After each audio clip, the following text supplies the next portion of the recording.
in most real life scenarios would find you to be unbearable. This is why, housewives are very unique characters. Look at the Pump Rules cast. What makes Sheena a reality star is that the S in her name certainly stands for no shame. And that's what you have to be brutally honest. You have to be willing to put it all out there, regardless of why you want to put it out there, whether it's attention or to resonate with others. But the latest drop from Sheena is a roster of Hollywood stars whose beds she's been in. And I mean, look, it's not like she just posted this as an Instagram story for fun, but she is releasing a book, and it's called My Good Side. It's her memoir. I need to get the release date for that. It might already be out if you want to go buy it and read all about this. But she released a list of people that she has hooked up with, okay? And I'm just going to read some of the list for you because, it's like taking roll call in kindergarten, like a class. Like, it's like a whole list of people that you got to hit. Like, boom, boom, boom, boom, present. You know what I'm saying? Let's see. Eddie Cibrian. We'll start there. That's kind of how we got to know her. If you remember correctly, Eddie Cibrian is the ex of Brandy. And essentially, I believe that affair, or he might have had multiple affairs, but certainly had a hand in the ending of Brandy's marriage to Eddie, and also was kind of the tie-in from Beverly Hills to Pump Rules. Remember that scene? So we got Eddie Cibrian, John Mayer, Shamar Moore, Josh Hopkins, Shane West, beautiful soul Jesse McCartney. Like, the 8th grade girl in me just wrote Sheena off forever. I'm so jealous. JC Chasez. Oh my God. I've already read. I did at one point. I had to stop reading the list because I was like, I can't, I'm so jealous. I can't even look anymore. And here's why. Ricardo Chavira, Jesse Metcalfe. If you've ever watched Desperate Housewives, Sheena more or less lived the life of Gabby Solis. Okay. Because Ricardo played Carlos, who was her husband, and then Jesse played, what was his name? I can't think right now. Who she had the affair with. And my cameras were crooked, y'all. Sorry. So not only is there just a respectable range in this roster of men, but she even was like, keeping it in the same production. It's like, was she hanging out on the back lot of the Universal Studios? Mad respect. And I want to reiterate, 0 levels of crap or shade are involved in my comments about Sheena. I mean it. No shade, not talking crap. Good for you. And also, she has a right to be honest about it. When some people are out here like, it's tacky that she's saying it, I mean, it's not like she's out here saying it 24/7. I mean, she's writing a book. And I'm sorry if I'm reading a memoir, or in the words of Kris Jenner, memoir, about someone who had a really, really, decent amount of time and a unique experience in their 20s. In Los Angeles and West Hollywood that involved sexual encounters with celebrities. I want to hear about it and let me know when the movie comes out, because I'd rather watch a movie than read a book. It sounds like a good story at the end of the day, so Sheena has the right to do that. I do wonder, can you get in trouble saying stuff like that? Can you, I do hope, now, I haven't read if there's an excerpt or anything like that. I haven't read that, because I'm hoping there aren't details as far as times and dates and stuff, because God forbid some of these, these women or, these men were in relationships or married, and this is their way of finding out. Granted, they should be exposed, but Sheena, baby, don't get involved in that if you don't have to, So, say what you want. Y'all can say maybe she's lying about some of them. You can say she's exhibiting hoe behavior. You can call her trashy. Say it all. And then say it about me. because I would do the same thing. I would. And take that check for that book all the way to the bank. Thank you. And it's none of like the encounters I have had, I don't think will ever come close to the elite interactions that Miss Sheena has had. I want to be Eskimo sisters with Scheana Shay. I want to be Eskimo sisters with Sheena by way of Ricardo and Jesse. Take me to Wisteria Lane. I want to go right now. So I'm sorry. We also have Sheena has opened up her life to us. So there are things we know. Like she was married before Brock, right? And I just need to I need to find a nice way to say this, because I don't mean it mean. How do you go from being, younger, in LA, like doing what you want, living the dream, and having sex with hot male celebrities, to the likes of the Vanderpump Rules cast? The men there. Talk about whiplash. I mean, that's like your first flight ever being on Emirates business class all the way to Dubai. And then on the flight back is you're in the middle seat, last aisle, Spirit Airlines with one engine down. You know what I'm saying? Everybody praying, like, keep us up, keep us up. The trajectory, but to each her own. You go, girl. I'm just saying all this to say, go Sheena. If your next book, you want to write a guidebook on how to pull these men, I'll be the first in line to buy it. And women should not be ashamed to talk about whatever they have done or haven't done. Period. Let's talk about Leah Black from Miami, Real Housewives of Miami. She was formerly on Real Housewives of Miami. And of course, everybody knows her husband, Roy, who was an incredibly famous lawyer, and he passed away this week. I believe it was yesterday, 80 years old. Yeah, it's always horrible to see anybody that, we've got to know on TV, be it 1 season, 2 seasons, 80 seasons, when they pass, because it's a weird feeling. Because I feel like, you're sad, even though you've never met someone, you're sad for Leah and their family. But saying that to say, it was uplifting to see other housewives and stuff sending her love and giving her support. So, and that's exactly what we're going to do. So if you're watching, be sure to send Leah some good energy. Yeah, and for her and her family. Also, let's see, and then Ozzy Osbourne passed away as well, just weeks after his final concert. So, a lot going on. So I'll gotta send some love to Shannon Bedore, because she's the resident rock music lover of Bravo. So I'm not certain if Ozzy was a favorite of hers, but could have been. Also, Teddi. What is up with the home invasions in LA? Like, it was kind of a thing even when I lived there, but it's like,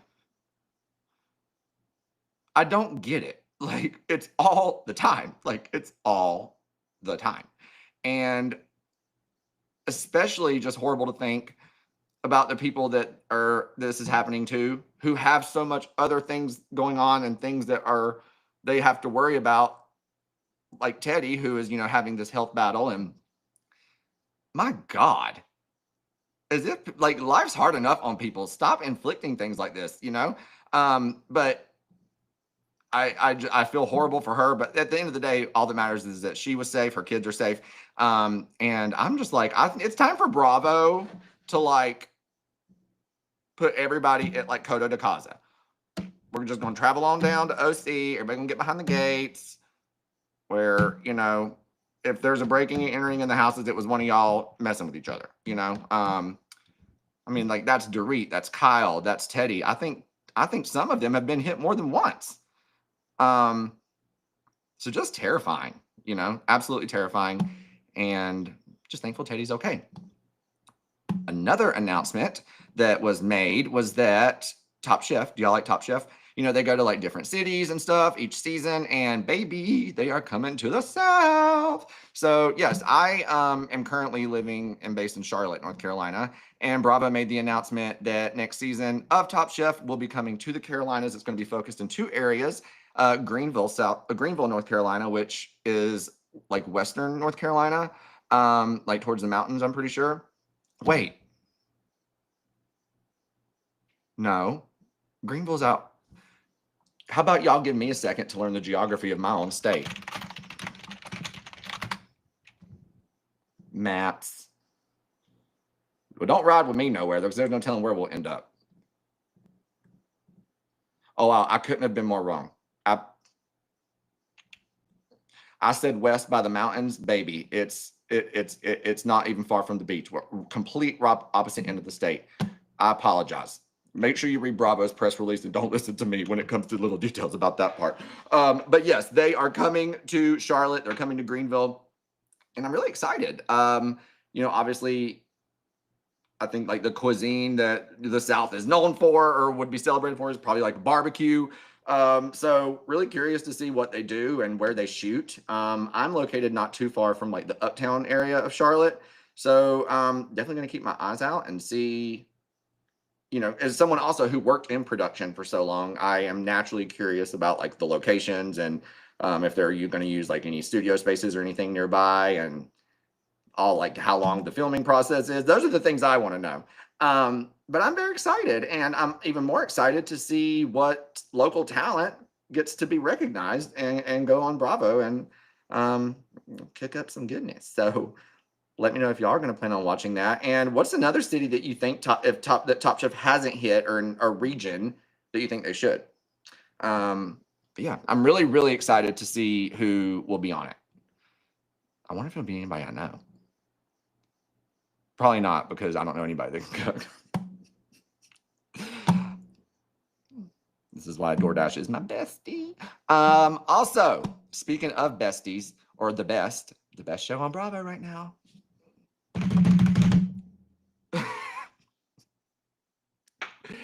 Is NextGen NYC. And listen, some of y'all here watching right now are loyal. Some of y'all been here since day one, you know, and you heard me say, before it aired, I said it right here. Mark my words, I really think NextGen NYC is going to blow up. I think it's Bravo's next biggest thing. I did. I don't know. And I don't know why I felt that way, because the initial reaction to it from viewers was horrible. Like, horrible. But it came out yesterday that, you know, how, so especially now in the days of streaming, you know, ratings and stuff were kind of like put on websites and stuff back in the day, like sometimes the next day after an episode would air. But with digital and the streaming and all that, that only is information and data and analytics that's released if a network or brand chooses to, you know, which in their defense is smart, because it allows them to kind of use that as a marketing and, you know, sales thing, because they get to pick and choose the moments they want to highlight, you know. But saying that to say, they're highlighting NextGen NYC because Deadline says it is Bravo's most watched series premiere of all time in the 30, what was the age range for the demo? I think it was like the MP35. And I believe it had like 5 million views across all platforms. It premiered June 3rd. It amassed 5.4 million total viewers across the platform in 35 days. To illustrate the success here, that is Bravo's most watched series premiere and season premiere of all time. On streaming alone via Peacock, it's the most watched Bravo episode of all time.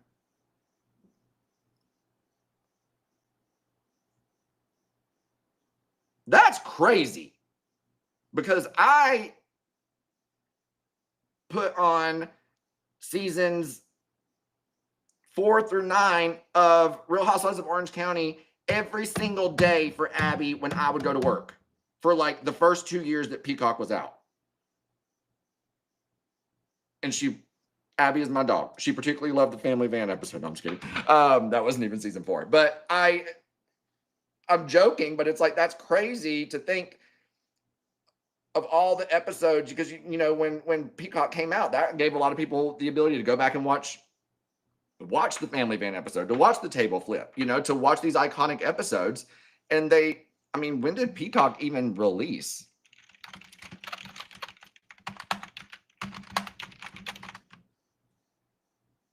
When did Peacock start streaming?